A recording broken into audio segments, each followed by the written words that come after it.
Cek 1 2 3, bisa dengar suara saya dengan jelas ya. Kalau gitu kita mulai saja teman-teman. Kita sudah menunggu kurang lebih 15 menit. Dan sampai malam hari ini sudah ada 8 siswa yang hadir.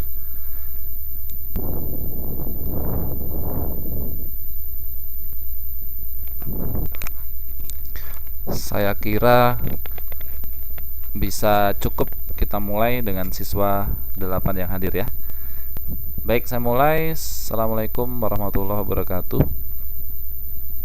Selamat malam saya ucapkan kepada rekan-rekan, teman-teman dan siswa saya untuk kelas 8 semester 3 program belajar kejar paket B kesetaraan Taiwan. Saya ucapkan lagi selamat datang kembali kepada teman-teman sekalian dan selamat berjumpa kepada saya bersama dengan saya Pak Arik di kelas IPS. Seperti biasa setiap hari Selasa malam kita akan bertemu setelah pertemuan terakhir pada hari Sabtu kemarin, yaitu di kelas PKN dan kelas keterampilan fungsional komputer. Dan malam hari ini rekan-rekan sekalian, saya mengingatkan bahwa kita sudah masuk di pertemuan yang ke-7. Itu artinya sudah separuh perjalanan di semester ini kita lalui. Dan tadi saya sudah mendapatkan informasi dari akademik bahwa memang minggu depan kalian akan melaksanakan ujian tengah semester. Kemudian dari pihak akademik pun juga sudah minta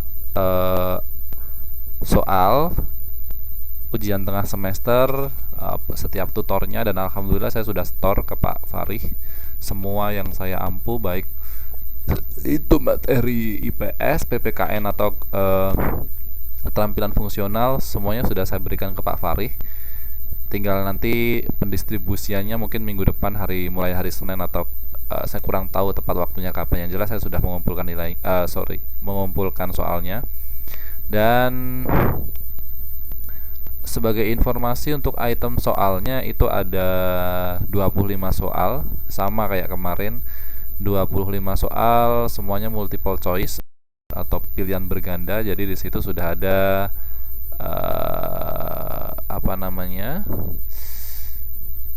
sudah ada jawabannya, tinggal milih. Ini kenapa Mbak Melia? Saya kirim sesuatu yang berhubungan dengan belajar di inbox ya Pak. Oke, nanti saya cek. Sekarang memang saya jarang pakai Facebook ya. Kadang-kadang hanya kalau misalnya keperluan ngajar saja, atau kalau pengen lagi upload foto gitu ya. Jadi jarang pakai Facebook ya.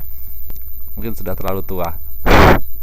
Jadi udah membatasi, dan mungkin ya yang jelas nggak ada waktunya Mbak. Tapi kalau misalnya penting gitu ya, saya kadang-kadang kalau Messenger sering cek. Tapi kalau profil kadang-kadang lama nggak ngecek, kadang-kadang sehari cuma sekali pas upload aja kalau pas ada waktu. Ya, itu tadi sekedar informasi terkait dengan ujian tengah semester. Jadi nanti mohon teman-teman persiapkan diri dengan baik.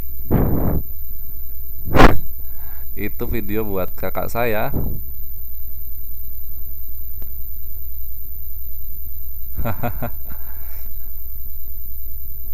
Itu buat kakak saya videonya kemarin. Kebetulan ulang tahun ya, nggak tahu mau ngasih hadiah apa. Selama ini juga nggak ada hadiah-hadiahan. Ya dibikinin video aja. Tuh ya, jadi jodoh saya belum lahir. Wow, sekarang umur saya 26 tahun. Berarti nanti selisihnya lama amat. Janganlah. Ya, mengingatkan ya tadi ya. Jadi nanti teman-teman mudah-mudahan disiapkan, kemudian siap untuk menjalani semua rangkaian ujian. Dan untuk IPS, baik IPS, PPKN sama keterampilan fungsional, saya sudah kirimkan soalnya, dan nanti akan saya bikin online ya Mbak ya. Jadi nggak kayak kemarin.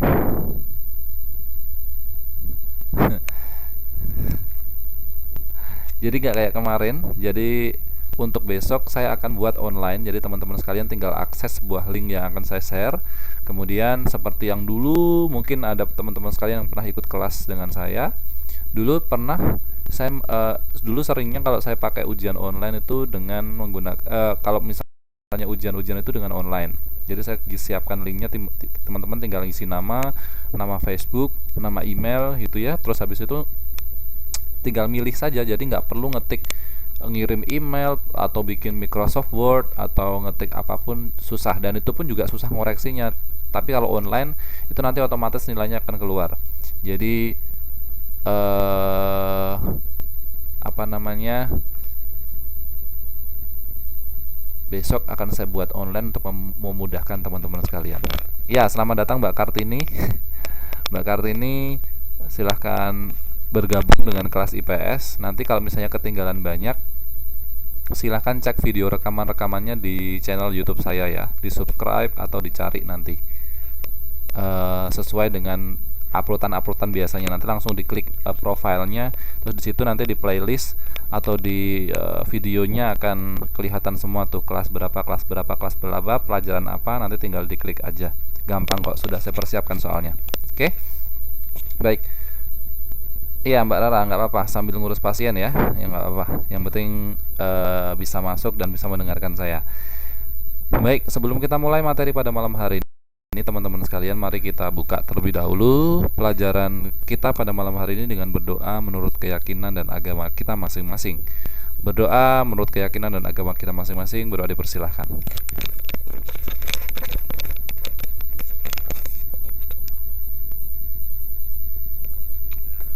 Baik, berdoa selesai.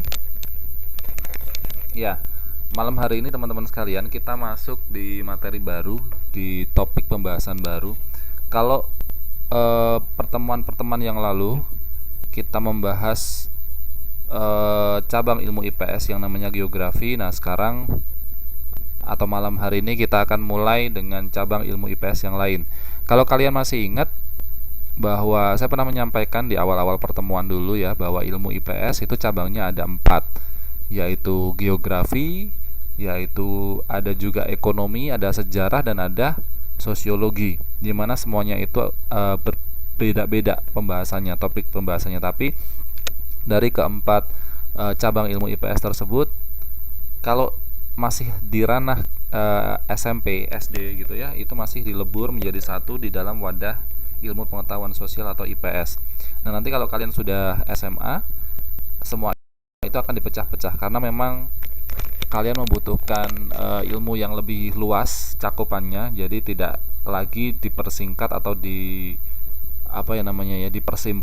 disimpelkan di ilmu pengetahuan sosial atau materi IPS, tetapi nanti itu akan dipecah menjadi subjek atau pelajaran sendiri-sendiri ketika nanti kalian meneruskan di tingkat SMA. Jadi ada mata pelajaran geografi sendiri, ekonomi itu sendiri, sejarah sendiri, dan sosiologi sendiri. Tapi kalau masih dalam level SD atau SMP masih dijadikan satu dalam pelajaran ilmu pengetahuan sosial atau IPS ya. Seperti saya ngajar di Kejar Paket C, saya mengajar sosiologi, salah satu cabang IPS ya. Wah, nanti kalau ngambil IPA nggak ketemu saya. Baik. Ya, seperti yang tadi sudah saya katakan, bahwa malam hari ini kita akan masuk di materi baru, cabang ilmu IPS yang baru, namanya adalah cabang ilmu sejarah. Ya, malam hari ini kita akan membicarakan atau mendongeng tentang sejarah bangsa Indonesia. Nah, yang akan kita bahas pada malam hari ini adalah tentang kebangkitan nasional. Ya.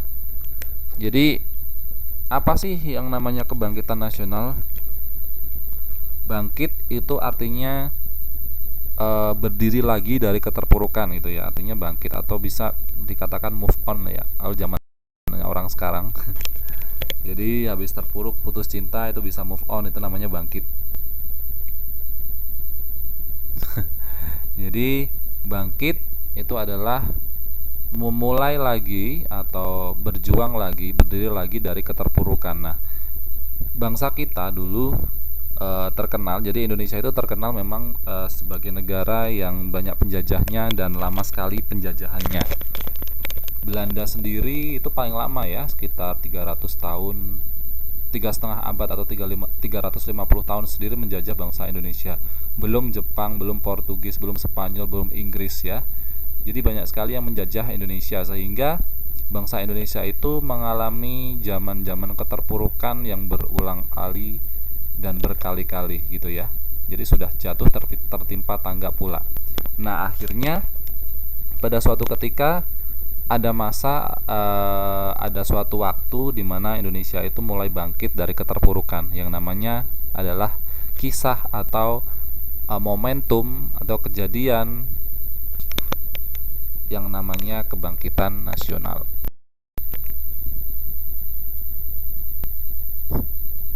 Nah, kenapa bangsa lain udah menjajah kita ya? Ini dia sejarahnya. Kita buka satu persatu.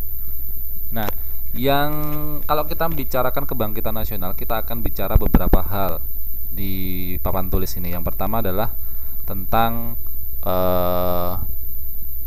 pemerintahan kolonial Belanda ya. Terus kemudian bagaimana ketika Belanda menjajah itu bentuk perlawanan rakyat seperti apa, kemudian ada pendidikan barat dan Islam, ada yang namanya politik etis, peran golongan terpelajar profesional dan pers, organisasi-organisasi pergerakan nasional, hingga nanti Kongres Pemuda dan Perempuan.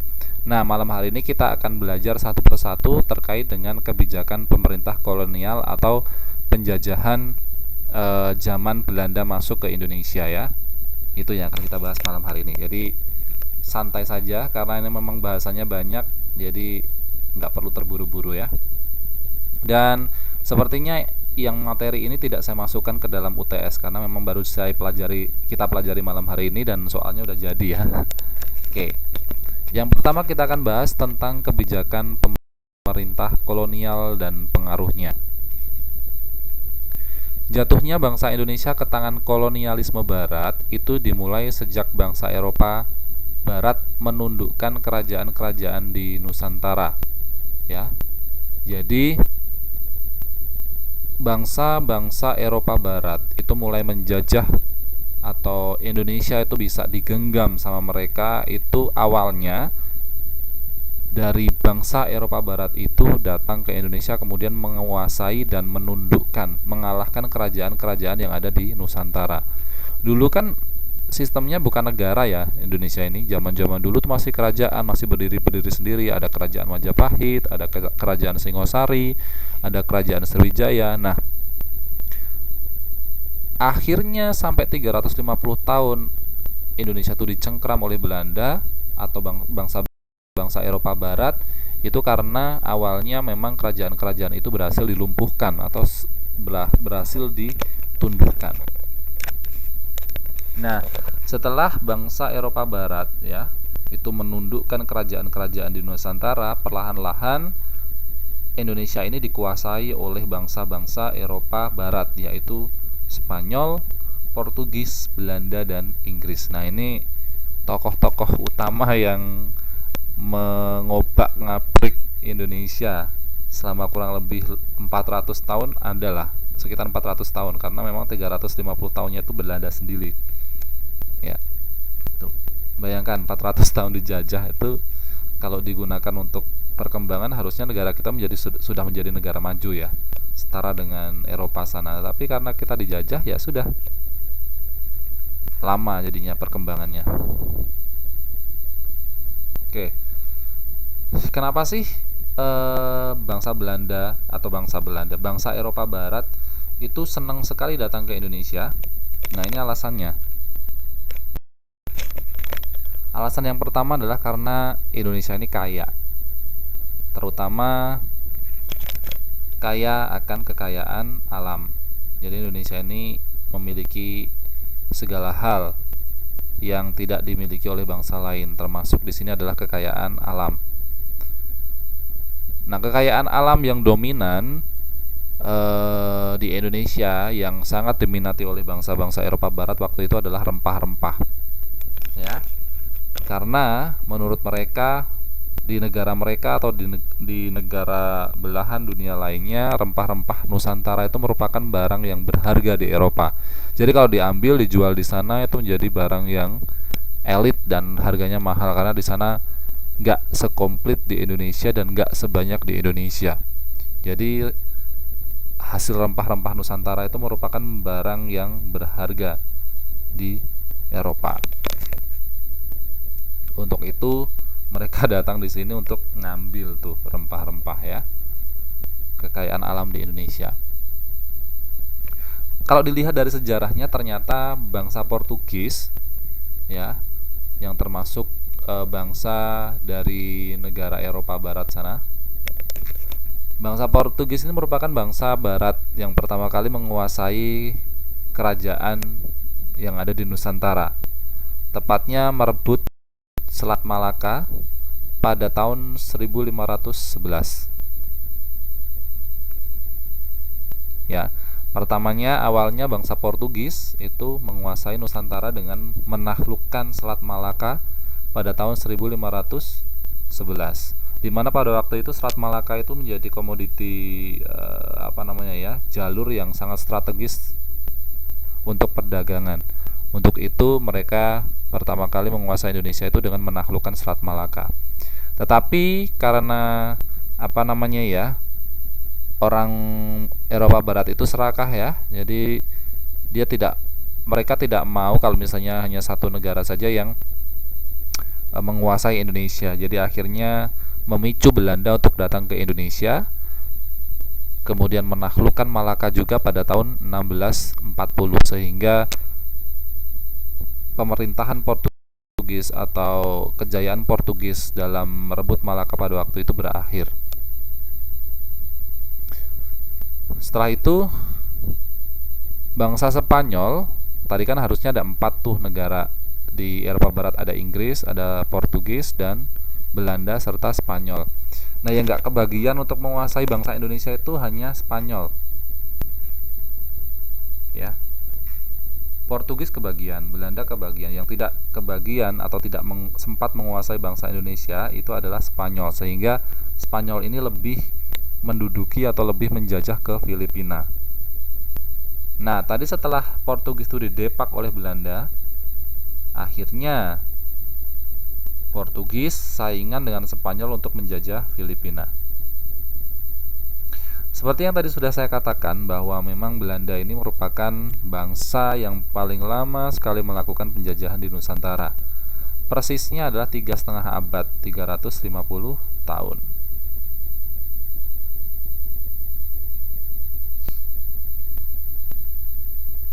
Nah,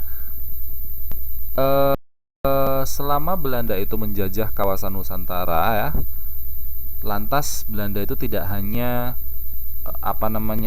menghabiskan atau mengeruk sumber daya alam yang ada di Indonesia, tetapi Belanda ini juga melakukan banyak kebijakan-kebijakan. Tetapi ya, perlu digarisbawahi, kebijakan-kebijakan yang ditelurkan atau yang diciptakan oleh bangsa Belanda sewaktu menjajah di Indonesia itu sangatlah merugikan bangsa atau rakyat Indonesia. Kalian bisa jelaskan ya, ini kayaknya kalimatnya itu sangat ambigu. Kebijakan kok sangat merugikan? Harusnya kalau kebijakan itu memang sesuatu hal yang menguntungkan ya, tapi di sini disebutkan bahwa kebijakan-kebijakan tetapi itu sangat merugikan rakyat Indonesia. Tahun 1596, Belanda mulai datang ke Banten yang dipimpin oleh Cornelis de Houtman. Kemudian setelah kedatangan Belanda ke Banten tahun 1596, diikuti juga dengan rombongan Belanda selanjutnya. Jadi rombongan pertama Belanda datang ke Indonesia dipimpin oleh Cornelis de Houtman. Dia datang ke Banten. Setelah itu rombongan Belanda selanjutnya tuh mendengar bahwa rombongan pertama tuh sudah berhasil menduduki Indonesia dan memiliki atau mendapatkan rempah-rempah langsung dari sumbernya. Semuanya pengen datang ke Indonesia untuk langsung juga melakukan hal yang sama, sehingga rombongan kloter selanjutnya datang Sehingga akhirnya dari beberapa rombongan-rombongan yang datang ke Indonesia tadi, tidak hanya satu rombongan, dua rombongan, tiga rombongan, tetapi banyak rombongan, mereka memonopoli atau mereka mengambil rempah-rempah langsung dari sumbernya dan melakukan perdagangan. Akhirnya kalau banyak yang melakukan perdagangan dan yang didagangkan itu sama jenisnya, sama produknya, yaitu rempah-rempah, akhirnya menyebabkan persaingan perdagangan. Nah, rombongan tersebut dagangannya sama, yaitu rempah-rempah, dan akhirnya saingan pun terjadi ya. Ya mungkin ada yang saingan secara sehat, ada juga yang waktu itu yang saingannya tidak sehat, kadang-kadang sampai pertempuran, sampai saling menjatuhkan dan sebagainya. Nah, kemudian bangsa Belanda ini sadar, orang kita tuh satu bangsa ya, kenapa sih harus berkelahi gitu kan? Kenapa harus berselisih, cekcok dan sebagainya, hanya dalam persaingan perdagangan rempah-rempah ini. Untuk itu, di bawah Johan van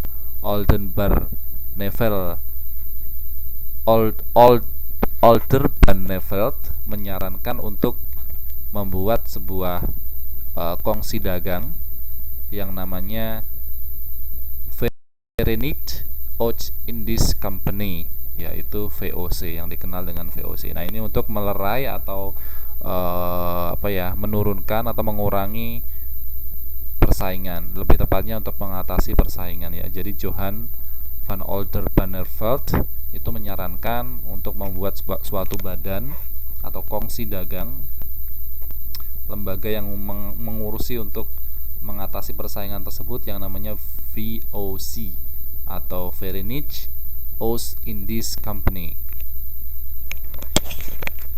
Ya, tuh sejarahnya seperti itu. VOC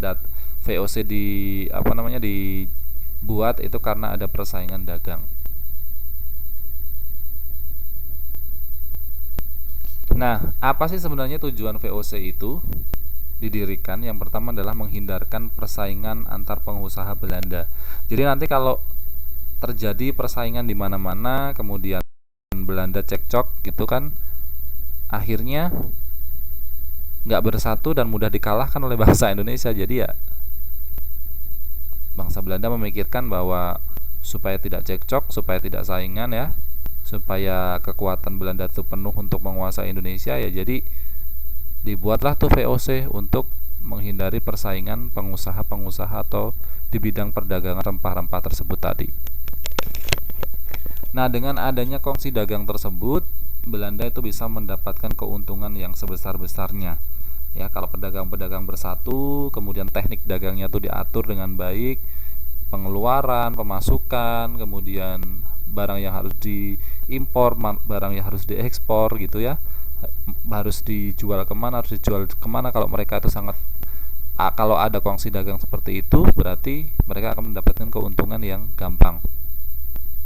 Nah, yang ketiga ini yang paling penting, Belanda membuat atau mendirikan VOC supaya mampu bersaing dengan kongsi dagang yang lain seperti bangsa Portugis dan Spanyol. Jadi dia nggak mau kalah tuh, dia pengennya menang sendiri. Ketika dia sudah menguasai rempah-rempah yang banyak, dia atur tuh melalui kongsi dagang yang namanya VOC, dan supaya VOC tersebut bisa mampu bersaing dengan kongsi dagang seperti Portugis dan Spanyol.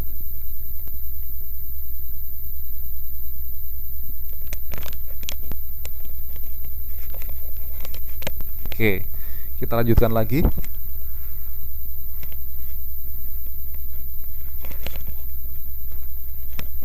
Ya. Hak-hak istimewa apa yang dimiliki oleh VOC? Jadi pada saat VOC itu didirikan, mereka memiliki hak-hak istimewa atau hak oktroij ya, bahasa oktroij ya dalam bahasa Belandanya. Hak-hak istimewa itu, yang pertama, hak istimewanya adalah memonopoli kegiatan perdagangan. Jadi dengan adanya kongsi dagang VOC ini, mereka bisa bebas mengambil rempah-rempah dimanapun mereka mau ya.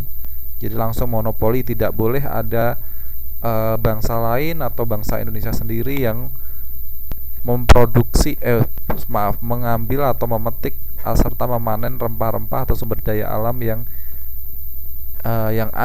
ada. Selain VOC tidak boleh ada yang memanen. Selain VOC tidak ada yang boleh mengambil. Kemudian membentuk kekuatan tentara sendiri untuk mempertahankan diri. Jadi selain VOC itu sebagai kongsi dagang, ternyata VOC itu juga merupakan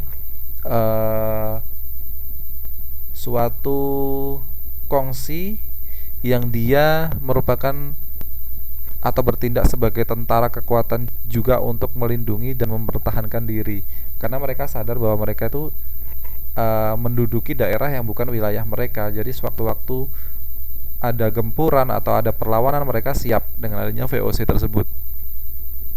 Kemudian dengan VOC mereka mudah mengadakan perjanjian dengan raja-raja. Kemudian mendirikan benteng-benteng pertahanan dengan VOC.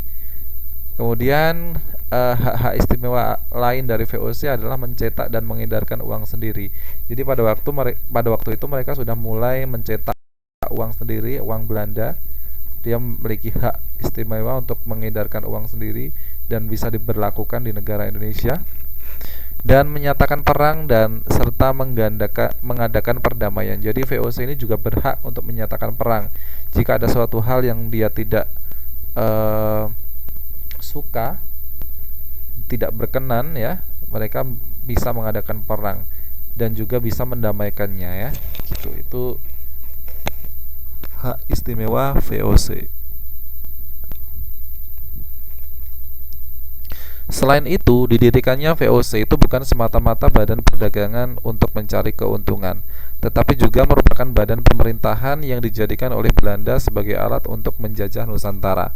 Ya tadi, seperti yang sudah saya katakan di awal, bahwa VOC itu didirikan bukan semata-mata sebagai kongsi dagang untuk mengatur roda perdagangan rempah-rempah yang diambil langsung dari Nusantara, supaya tidak ada persaingan lagi antara pengusaha dagang satu dengan pengusaha dagang yang lainnya itu. Tetapi ternyata VOC ini juga sebagai tentara perangnya dari Belanda, yang sewaktu-waktu ada yang memberontak, dia siap untuk melawan, ya. Serta VOC ini juga dijadikan alat untuk menjajah Nusantara. Jadi kalau misalnya kalian masih punya kakek nenek yang dulu hidup atau mengalami pada masa penjajahan Belanda, pasti ingat betul, ya, dengan nama VOC.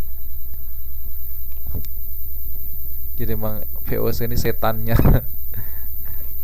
Saya pernah lihat film, ya, tentang VOC ini, dan dulu pernah diserialkan kalau nggak salah, serial Laga Misteri Gunung Merapi apa yang Mak Lampir itu loh.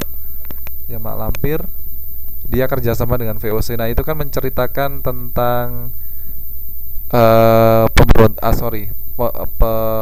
penjajahan Belanda. Itu sinetron Misteri Gunung Merapi kalau nggak salah, Mak Lampir tuh loh. Jadi dulu waktu saya masih SD atau SMP kalau nggak salah, itu kan lagi booming-boomingnya kalau nggak salah. Dan saya masih ingat bahwa waktu itu si Mak Lampir itu kan kerjasamanya sama tentara Belanda, VOC itu, ya itu. Dan itu sangat enggak banget itu ceritanya.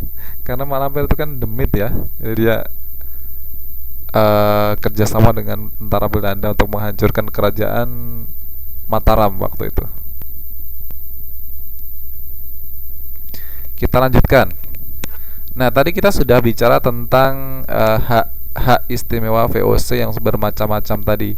Nah, ternyata VOC itu selain menjajah di Indonesia, dia juga menyebarkan kebijakan-kebijakan yang tentu saja tadi kebijakan seperti yang di awal sudah saya katakan, bahwa kebijakan VOC ini bisa dikatakan sebagai kebijakan yang membuat rakyat Indonesia menderita. Yang pertama, kebijakan apa yang ditawarkan atau yang dibuat oleh VOC? Satu, menarik upeti, ya. Menarik upeti dari raja-raja yang telah ditaklukkan oleh Belanda. Jadi upeti itu kayak setoran, ya, pajak gitu, ya. Jadi Belanda di bawah VOC ini, lembaga VOC atau kongsi dagang VOC yang dibuat tadi, dia tugasnya memiliki kebijakan untuk menarik upeti dari kerajaan-kerajaan. Jadi setiap raja-raja yang memerintah sebuah kerajaan, dia harus setor setiap minggu atau setiap bulan atau setiap hari ya kepada VOC. Begitu. Jadi harus semacamnya setor pajak gitu ya.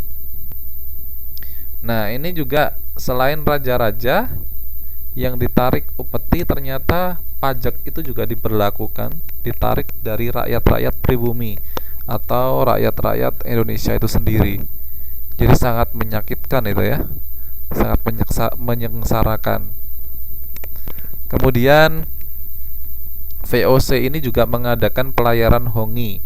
Pelayaran hongi itu adalah kegiatan yang dilakukan oleh armada Belanda dengan menggunakan perahu-perahu kecil untuk menangkap, mengawasi para pedagang dan penduduk pribumi yang dianggap melanggar ketentuan Belanda, seperti menjual hasil pertanian kepada orang lain. Jadi zaman dulu itu orang pribumi kita ya, masyarakat Indonesia asli itu dulu bekerja dengan Belanda. Jadi mereka dipekerjakan atau bahkan dipaksa bekerja di manapun sektornya. Ada yang di sektor pertanian, ada yang di sektor pelayaran dan sebagainya. Nah, adanya pelayaran hongi karena dulu perdagangan itu dilakukan lewat pelayaran ya, tidak dilakukan seperti sekarang online pakai kredit card, pakai debit card gitu, pakai JNE, Tiki atau kantor pos itu. Dulu enggak. Jadi dulu dilakukan dengan pelayaran ya. Nah, dengan adanya pelayaran hongi ini bisa digunakan untuk mengawasi, kemudian memonitor para pribumi dan menghukum para pribumi serta menyiksa para pribumi kalau ketahuan mereka itu menjual barang dagangan mereka kepada orang lain selain Belanda. Nah, itu sangat kejam.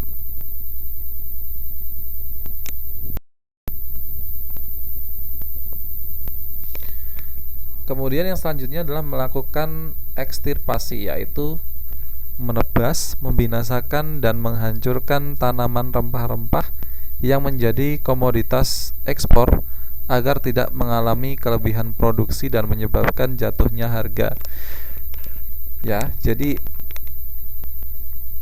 mereka menebang, kemudian membinasakan tumbuhan rempah-rempah supaya apa? Supaya menekan produksi. Jadi kalau produksinya itu terlalu banyak, itu akan mempengaruhi harga juga kan ya.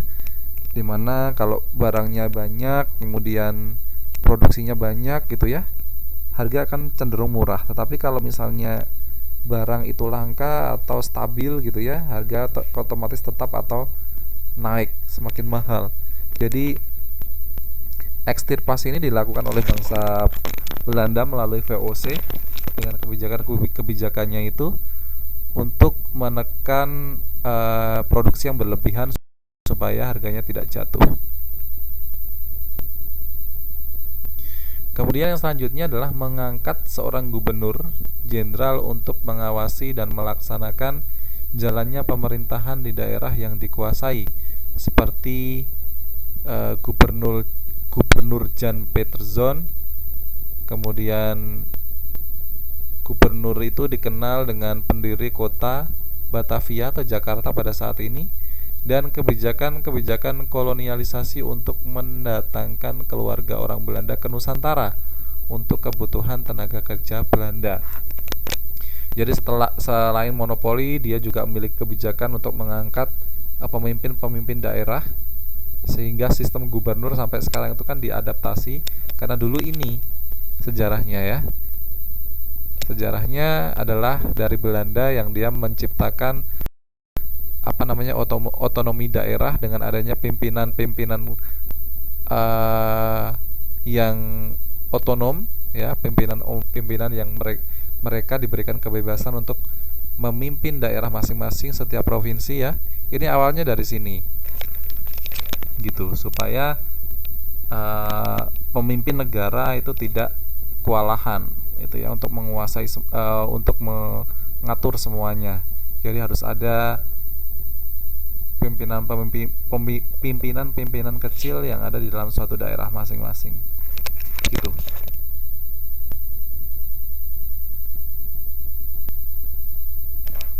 Ya,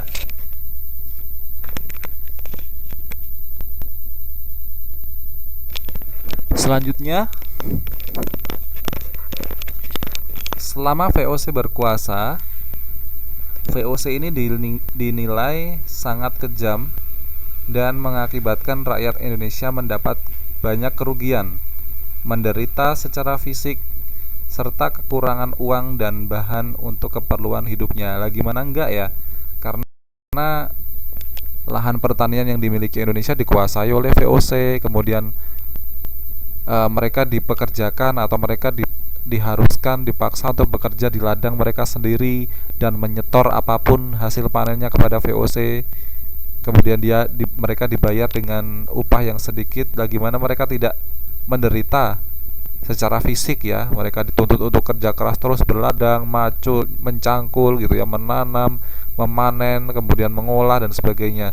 Tidak ada jeda waktu untuk istirahat yang diberikan. Jadi pagi, siang, malam digunakan untuk kerja rodi. Kemudian bagaimana tidak kekurangan uang karena memang hasil panennya tidak digunakan sendiri tetapi disetorkan kepada pemerintah Belanda. Serta bagaimana mereka tidak bisa mencukupi keperluan hidupnya ya, karena ya itu tadi semuanya disetor, semuanya harus diserahkan kepada Belanda dan mereka hanya diberikan upah yang sangat minimal, bahkan tidak bisa mencukupi untuk kebutuhan sehari-hari ya.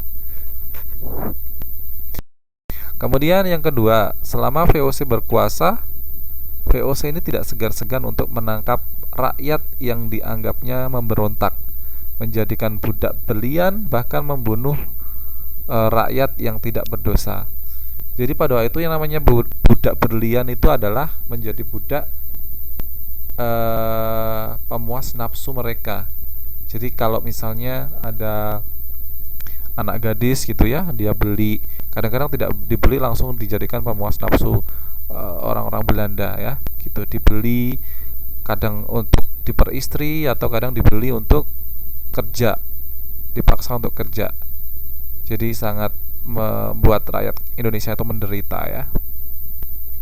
Nah, kalau misalnya ada ketahuan yang seseorang atau rakyat Indonesia yang sekiranya dinilai dia membangkang, kemudian tidak patuh terhadap Belanda, mereka tidak segan-segan untuk membunuh, kemudian menangkap, menyiksa dan sebagainya. Gitu. Nah, setelah cukup lama ya, tepatnya VOC ini menguasai Nusantara.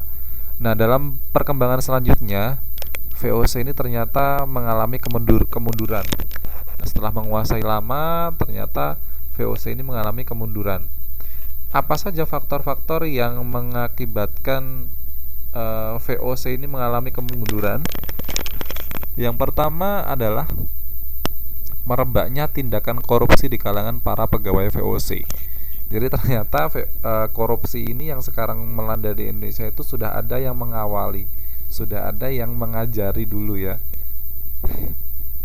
Jadi tidak heran kita kalau sekarang bangsa Indonesia banyak korupnya, karena memang dulu sudah ada yang mengajari gitu ya di zamannya VOC.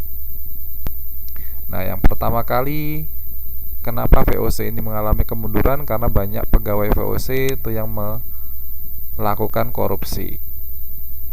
Kemudian selanjutnya adanya persaingan dagang yang ketat antara sesama kongsi dari negara lain seperti dari Company des Indes atau CDI dari Perancis, dari East Indian Company atau EIC, dan dari Inggris.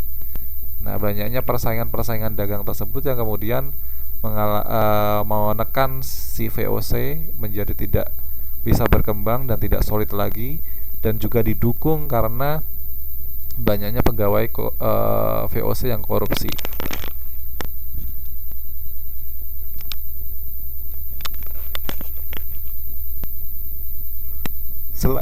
Selain itu, membengkaknya biaya perang yang dikeluarkan oleh VOC untuk mengatasi pemberontakan yang dilakukan rakyat Indonesia di daerah-daerah. Jadi pada waktu itu rakyat Indonesia sudah mulai apa namanya ya, memikirkan untuk memberontak ya, memberontak atau melawan penjajah. Pada waktu itu VOC yang sedang berkuasa, mereka dilawan. Sehingga dengan adanya perlawanan rakyat Indonesia, si Belanda tadi, si VOC tadi tentu saja membutuhkan alat-alat perang yang digunakan untuk melawan rakyat Indonesia. Tetapi ternyata alat-alat perang yang mereka butuhkan itu harganya sangat mahal dan menjadi membengkak, sehingga mereka mengalami kerugian dan mengalami kemunduran. Akibat kekuasaan VOC yang cukup luas mengakibatkan kebutuhan gaji pegawai semakin membengkak yang menyebabkan kebangkrutan. Jadi memang VOC itu ada di mana-mana, menguasai mana-mana waktu itu. Jadi pegawai yang ada atau yang duduk di struktural VOC tersebut juga butuh gaji kan. Nah, karena saking banyaknya, kemudian pemasukan berkurang, kebutuhan akan biaya perang cukup tinggi, sedangkan di dalam tubuh VOC itu sendiri banyak yang mengalami korupsi atau yang melakukan korupsi, sehingga mereka tidak mampu lagi untuk menggaji kebutuhan pegawai, sehingga menyebabkan VOC ini bangkrut.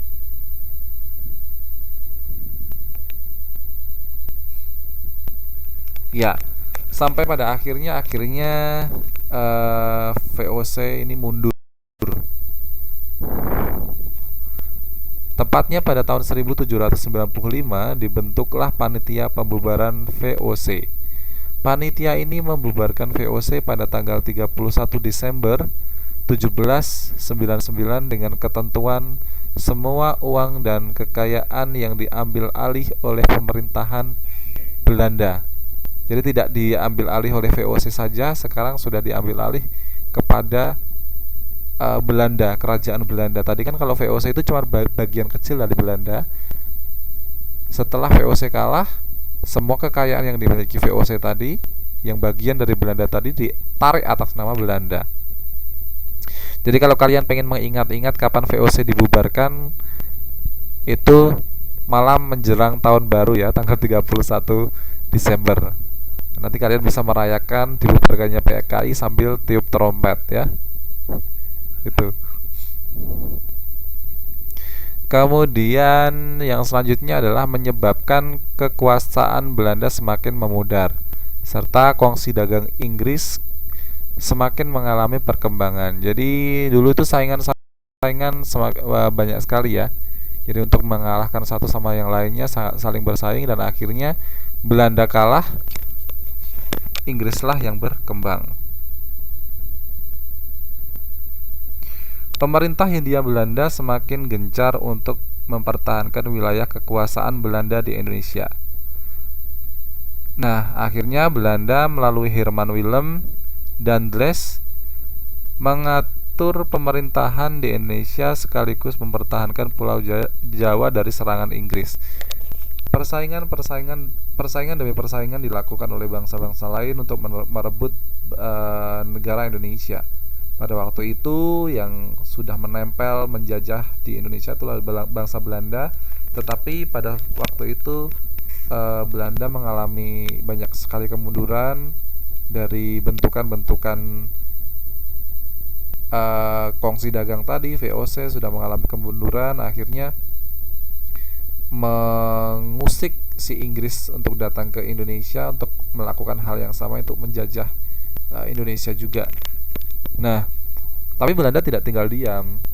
Melihat Inggris bergerak untuk mulai menguasai Indonesia, Belanda kemudian mengutus Herman Willem Daendels untuk mengatur pemerintahan di Indonesia, sekaligus mempertahankan Pulau Jawa dari serangan Inggris. Jadi Inggris sudah mulai menyerang Pulau Jawa.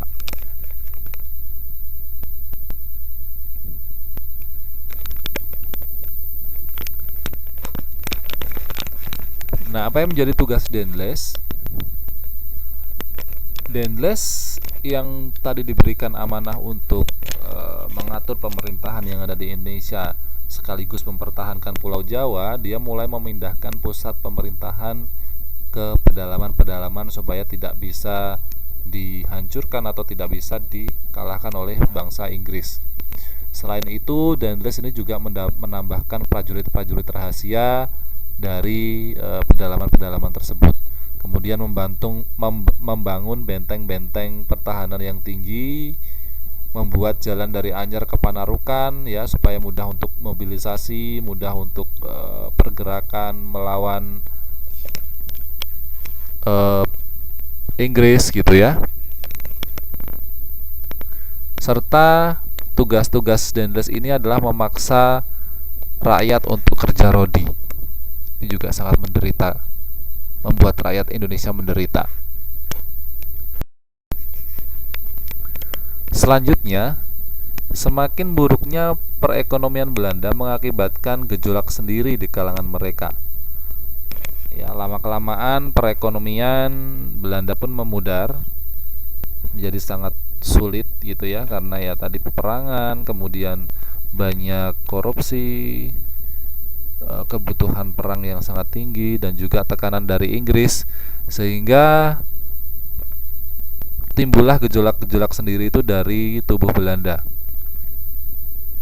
Siasat memperbaiki keuangan dari politik monopoli menjadi politik bebas. Tadinya kan mereka memonopoli ya, jadi langsung mengambil hal yang mereka inginkan langsung dari sumbernya. Tapi ternyata habis itu tidak efektif lagi, politik bebaslah yang kemudian dilakukan.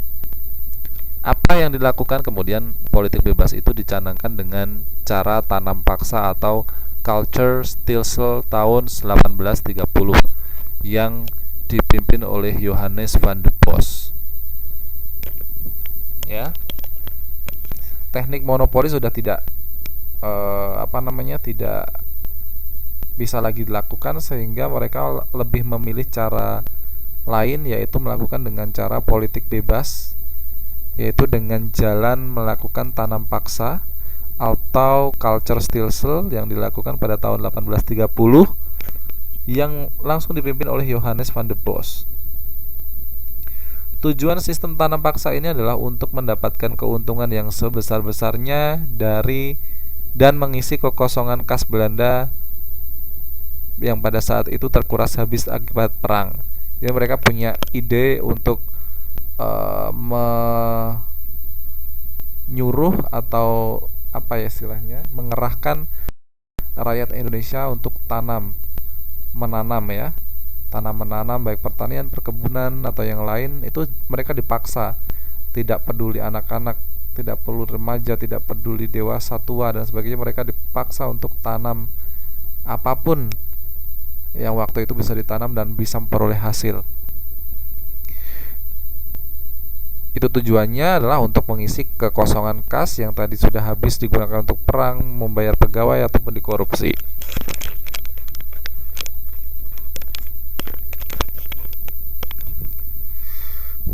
Nah, ini ada beberapa peraturan yang ditetapkan dalam sistem tanam paksa. Antara lain, yang pertama adalah rakyat harus menyediakan 1/5 dari tanah miliknya untuk tanaman ekspor seperti kopi, tebu, teh, dan tembakau, serta tanah tersebut harus bebas pajak tanah.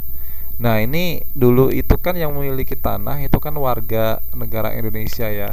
Tetapi dengan sistem tanam paksa ini mereka harus menyerahkan 1/5 tanahnya untuk ditanami tanaman-tanaman sesuai kehendak Belanda, dan nanti hasilnya itu diserahkan Belanda untuk diekspor ke negara-negara lain demi perdagangan dan untuk menguntungkan pihak Belanda itu sendiri. Tetapi di sisi lain, Belanda itu minta 1/5 tetapi dia tidak mau membayar pajak tanahnya. Ya, dia harus bebas pajak tanah, tidak mau bayar gitu. Nah, waktu tanam paksa terjadi, setiap tanaman yang ditanam itu tidak boleh lebih dari waktu pemeliharaan padi. Jadi kalau misalnya waktunya 2 bulan, ya harus 2 bulan dipanen, tidak boleh 3 bulan, 4 bulan itu dibiarkan, tidak boleh.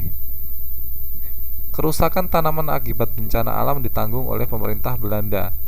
Nah, ini baiknya dari peraturan tanam paksa.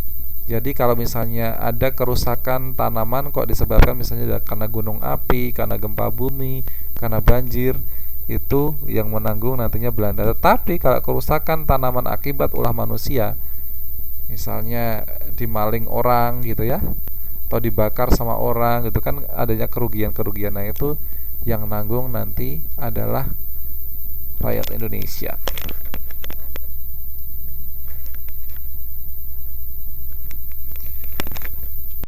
Nah, kemudian hasil tanaman rakyat Indonesia harus diserahkan kepada Belanda dengan harga yang telah ditentukan oleh pemerintah Belanda. Jadi memang ini semena-mena sekali ya. Rakyat Indonesia yang sudah menanam secara lelah, secara susah payah gitu ya. Ketika panennya itu harus dijual kepada Belanda, tetapi Belanda lah yang menentukan harganya. Jadi tidak ada tawar-menawar, tidak ada deal-dealan gitu ya. Yang ini otomatis merugikan rakyat Indonesia.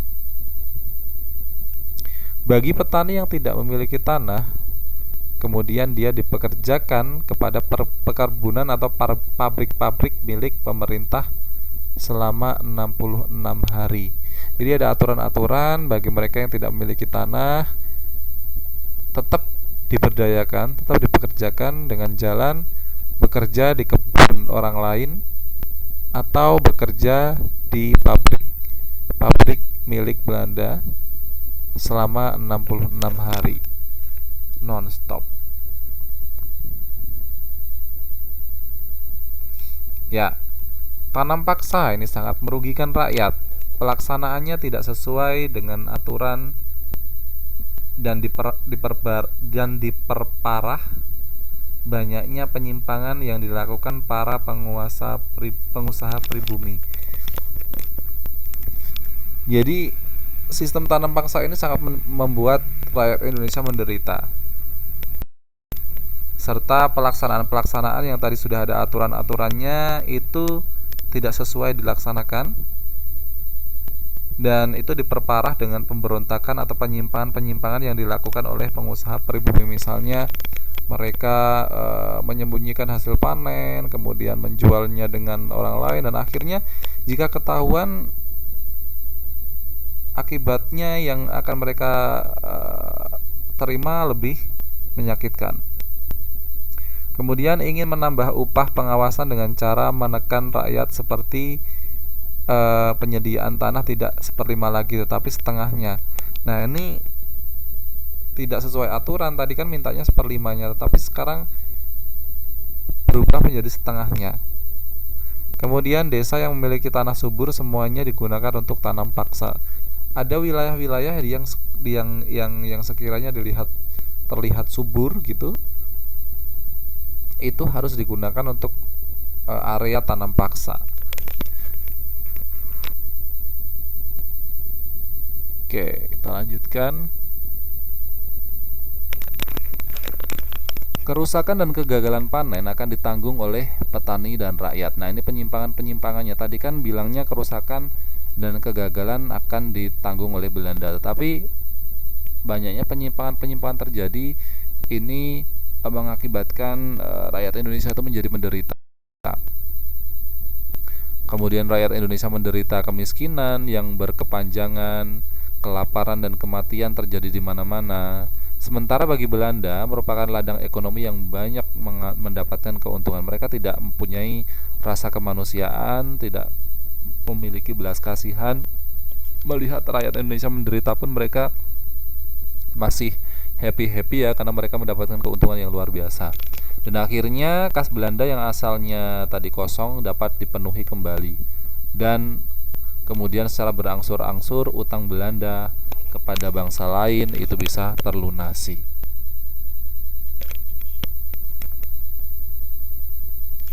Nah, bagaimana reaksi dari praktek tanam paksa tersebut? Nah, ini yang mengawali kebangkitan nasional di Indonesia.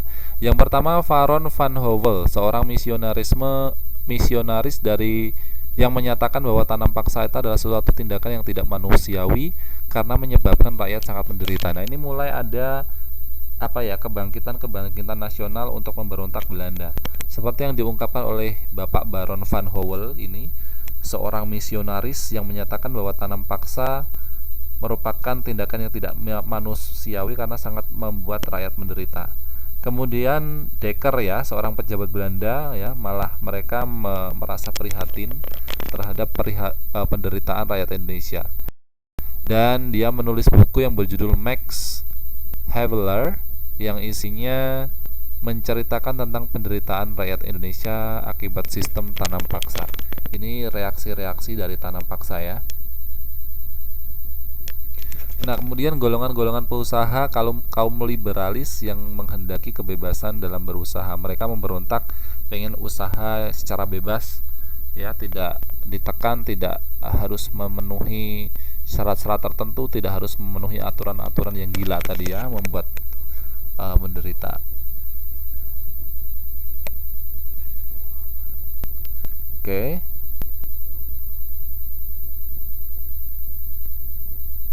Ya, kita lanjutkan.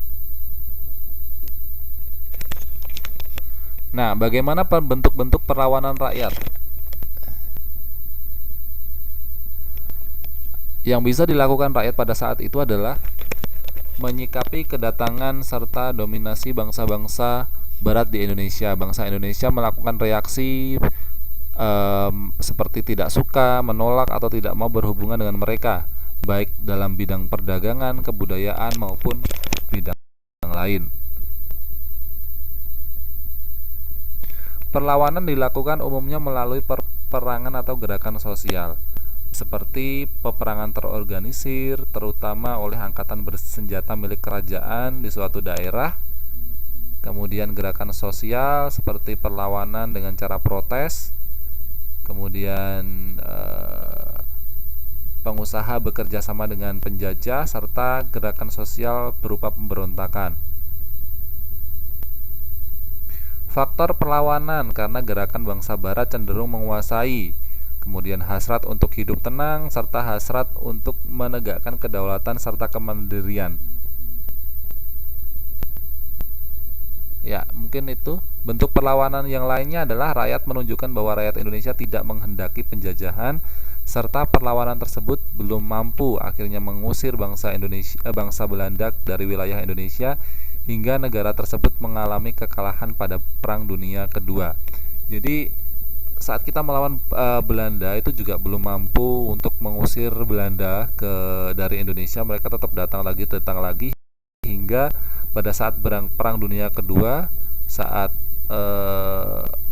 mereka perang dengan Jepang, Hiroshima, Nagasaki dibom, kemudian balik lagi mengebom Pearl Harbor di Belanda. Akhirnya Belanda menyerah ya, langsung pergi dari Indonesia. Tetapi perlu kalian ketahui, setelah bangsa Belanda itu menghilang dari Indonesia, masalah yang lain tuh muncul, yaitu datangnya kependudukan Jepang dalam menjajah Indonesia. Ini akan kita bahas minggu depan ya. Ya, saya kira itu saja yang bisa saya sampaikan teman-teman sekalian. Waktunya tinggal 2 menit lagi. Saya kira kita gunakan untuk closing saja. Mudah-mudahan malam hari ini ada manfaatnya. Saya ucapkan selamat melaksanakan ujian tengah semester. Mudah-mudahan diberikan kemudahan, dan mudah-mudahan nilainya bagus-bagus.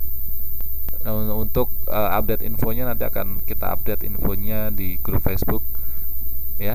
Jadi tetap stay tune di Facebook.